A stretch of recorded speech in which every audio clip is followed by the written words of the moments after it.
அமெரிக்கால shopping mall போனப்ப எடுத்த வீடியோ தான். இந்த டாய்லாம் பாருங்க எவ்வளோ அழகழகா இருக்கு. ஆட்டோமேட்டிக்கா வந்து ஃபோன் எடுத்து வீடியோ எடுக்கிறதுக்கு தான் வருது.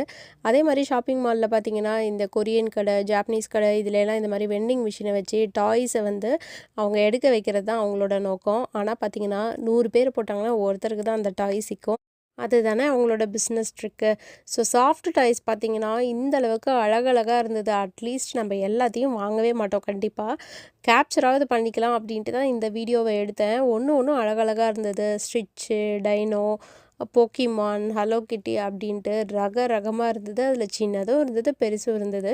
ஆனா அந்த சின்ன டாயே பார்த்தீங்கன்னா, $10, $15 போட்டிருந்தாங்க. இந்த மாரி ஷாப்பிங் மால்ல வாங்குறப்ப கொஞ்சம் காஸ்ட்லியா தான் இருக்கும். இப்ப அமெரிக்கால பார்த்தீங்கன்னா வந்து சீப்புன்னு வாங்குறதே இல்ல. எல்லாமே காஸ்ட்லியா தான் இருக்கிற மாரி இருக்கு. ஃபர்ஸ்ட்லாம் வந்து ஒரு $5 $3க்குலாம் வந்து டாய் கிளியரன்ஸ்லயே அதிலயே கிடைக்கும். இந்த மாரி சாஃப்ட் டாய்ஸு. $5 கூட வாங்கியிருக்கோம். ஆனா இப்ப பார்த்தீங்கன்னா, மினிமம் வந்து ஒரு $15 போட்டா தான் வந்து ஒரு குட்டியோண்டு ஒரு சாஃப்ட் டாயே கிடைக்குது. ரொம்ப காஸ்ட்லியா போயிருச்சு. மோஸ்ட்லி நம்ம ஊர்லயே இதெல்லாம் சீப்பா இருக்கும் அப்படின்னு நெனைக்கிறேன்.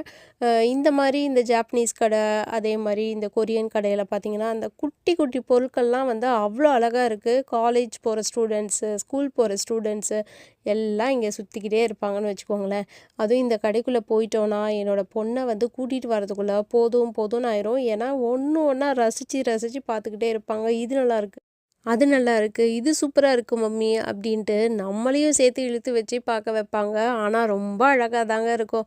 ஆனா எவ்வளோ வாங்குறது, எவ்வளோ வாங்கி குடுக்குறது. அதனால எல்லாத்தையும் பார்த்து ரசிச்சுட்டு வாம்மா. ஏன்னா ரசிக்கிறதுக்கு காசு குடுக்க தேவையில்லையா? ஏன்னா எவ்வளோ வாங்குறது?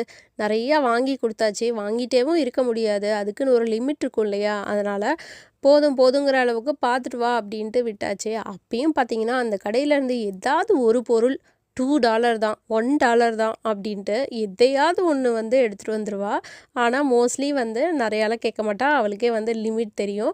ஸோ நம்ம வந்து ஃபர்ஸ்ட்லேருந்தே நோன்னு சொல்றதுனால, அவங்களுக்கே வந்து லிமிட் தெரிஞ்சிருது. ஓகே இதுக்குள்ள வாங்கலாம். இது வேணும், இது வேணான்னு சொன்னா ஓகேன்னு சொல்ற மனநிலைக்கு வந்து வந்தாச்சுன்னு வச்சுக்கோங்களேன்.